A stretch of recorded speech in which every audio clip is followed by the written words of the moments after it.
کریں. 1947 میں کہا جاتا ہے کہ بھارت آزاد ہوا. یہاں شاید ہم میں سے کوئی بھی نہیں مانتا ہوگا کہ بھارت واقعی آزاد دیش. میشرام جی نے بھی جب آزاد کہا تھا تو کتھت آزادی کہا تھا. میں نے اس کو مارک کیا تھا. So called. کیسی آزادی ہے کہ چاول ہمارے دیش میں کتنے بھاؤ میں بکے گا یہ ورلڈ بینک طے کرتا ہے. نیم ہمارے دیش میں کب بکے گا کہ نہیں بکے گا, اس کا پیٹنٹ ہوگا کہ نہیں ہوگا, یہ IMF طے کرتا ہے. ہم سیکس ایجوکیشن اپنے بچوں کو دیں گے یہ UNO طے کرتی ہے.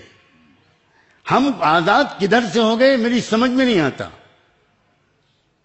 آزادی نہیں تھی وہ اصل میں آئے تھے براہمن لوگ باہر سے. میری شبدوں پر غور کرنا.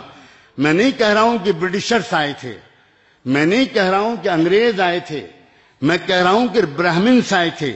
Who are Brahmins? Aryans are the Brahmins.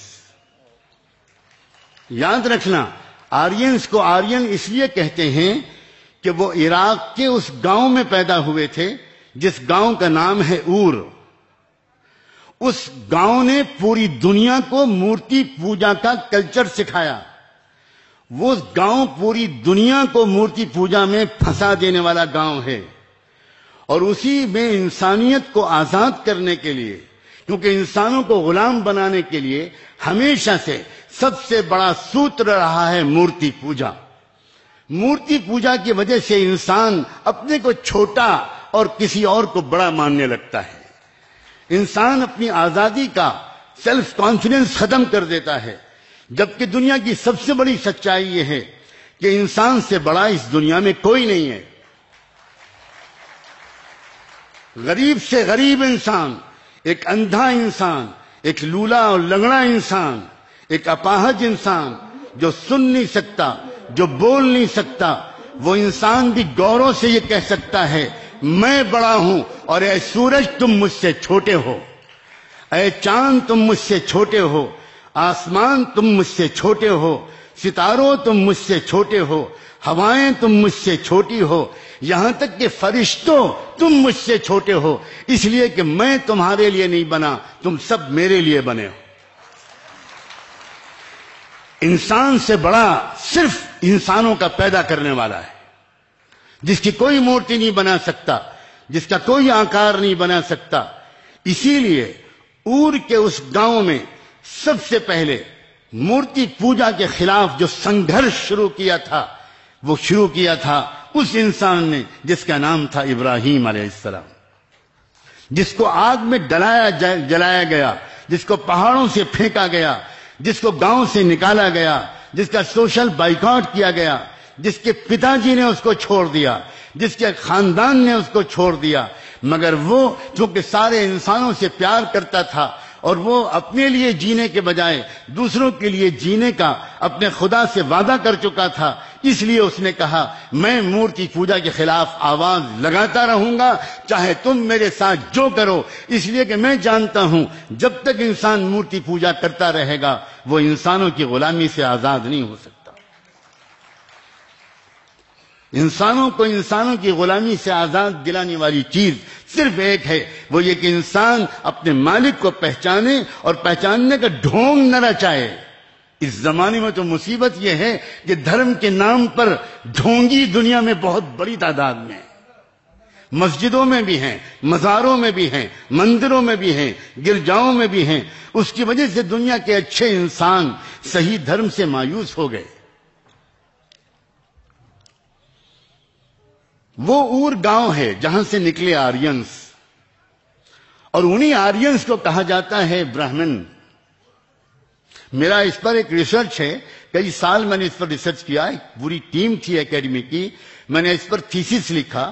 میں پورے 100% کانفیڈنس کے ساتھ کہتا ہوں کہ پوری دنیا کو جو اس وقت تباہ کر رہے ہیں, صرف بھارت کو نہیں, وہ ہیں برہمنس, وہ ہیں آرینس.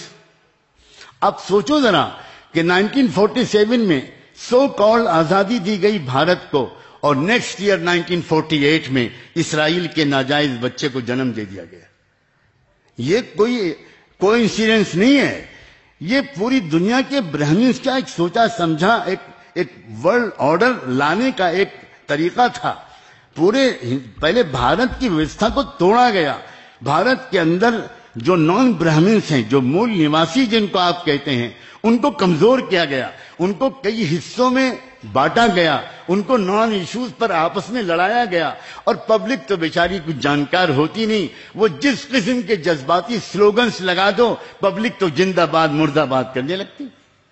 میں نے کتنی پولیٹیکل ریلیز میں، جب میں ینگ اسٹوڈنٹ تھا تو جب پولیٹیکل ریلیز نکلتی تھیں تو میں دیکھتا تھا، اتفاق سے میرا جو گھر اور میرا جو مدرسے کا بیچ کا راستہ تھا اسی میں زیادہ تر بہت بڑا گراؤنڈ تھا، ساری پولیٹیکل ریلیز اسی میں ہوتی تھی. تو میں دیکھتا تھا کہ پچھلے ہفتے جو لوگ پچھلی فلاں پارٹی کے ریلی میں آئے ہیں وہی لوگ آج اس کی اپوزیشن پارٹی کی ریلی میں آئے اور بڑے زور سے نعرہ لگا رہے. تو میں ان سے پوچھتا تھا کہ چاچا، ماما، آپ کون سی پارٹی کے ہیں؟ تو وہ یو پی کی زبان میں کہتے تھے، بچہ ہم نہ ہی جانے تھے. Sorry child, we don't know. ارے بابا، آپ راجنیتک ریلی میں آئے ہو. ارے ہم نہ ہی جانے تھے، ہم کا نکلو گھومے سے مطلب، ہم کا 2 پوڑی دے تھے اور ہم کا ایک بس میں بٹھائے لائے تھے، بس ہم کا مطلب سب زندہ باد سب مردہ باد. یہ ہے ڈیموکریٹک سسٹم، یہ ہے پارلیمانی ڈیموکریٹک سسٹم، سب زندہ باد سب مردہ باد. پڑھے لکھے لوگ کون سے ریلی میں آتے ہیں اور پڑھے لکھے لوگ کون سا ووٹ ڈالنے کے لیے لائن میں لگتے ہیں؟ جو ووٹ ڈالتے ہیں وہ بیچاری وہی جنتا ہے جو سب زندہ باد اور سب مردہ باد. ان کو لکھنؤ گھما دو اور اس کے بعد شراب پلا دو، جا کے ووٹ ڈال دیں گے. یہ ایک سوچا سمجھا ایک پلان تھا جس کے تحت، جیسے کبھی انہوں نے کہا کہ برہمن راشٹر بنایا گیا، ایک باقاعدہ سوچا سمجھا منصوبہ تھا. آخر کیوں بنگال کو توڑا گیا؟ آج ہم یہاں بنگال میں بیٹھے ہیں. کیوں بنگال کو توڑا گیا؟ اس لیے کہ بنگال کے مسلمانوں نے ڈاکٹر امبیڈکر کو چن کر پارلیمنٹ میں بھیجا تھا. اسی بات کی سزا ملی تھی بنگال کے مسلمانوں کو. اور ہم آپ سے کیا بتائیں، ہم تو آپ کا جو رشتہ ہم سے ہے، ہم اسی کی سزا آج تک بھگت رہے ہیں. بہت صاف سن لیجئے، 1935 میں جب انڈیا ایکٹ بنایا گیا، بلکہ اس سے پہلے جب ڈاکٹر امبیڈکر نے اس 6 گھنٹے کی نان اسٹاپ تقریر میں انہوں نے اس بات کا اعلان کیا کہ اب ہم کو دھرم پریورتن کرنا ہے، اب ہم کو اپنا دھرم بدلنا ہے، اس دھرم کے اندر رہتے ہوئے ہم کو نیائے نہیں ملے گا. جیسے ہی ادھر ڈاکٹر امبیڈکر نے اس مہاراشٹر کے اس گاؤں میں 6 گھنٹے کی نان اسٹاپ ہسٹوریکل اسپیچ میں انہوں نے اس بات کا اعلان کیا، نیکسٹ 13 ڈیز کے بعد برٹش پارلیمنٹ نے انڈیا ایکٹ 1935 پاس کر دیا. کیا مطلب اس کا؟ یہ ہے انٹرنیشنل برہمنزم. یہ ہے سمجھنے کی ضرورت. 1935 کا جو انڈیا ایکٹ بنا، اس کے نتیجے میں انہوں نے طے کیا کہ انڈیا کے اندر اب جنرل الیکشن کراؤ اور نان ایشوز پر لوگوں کو لڑاؤ، ورنہ اگر اصلی ایشو تک انڈیا کی پبلک پہنچ گئی تو اس کے بعد پھر ہم کچھ کر نہیں پائیں گے.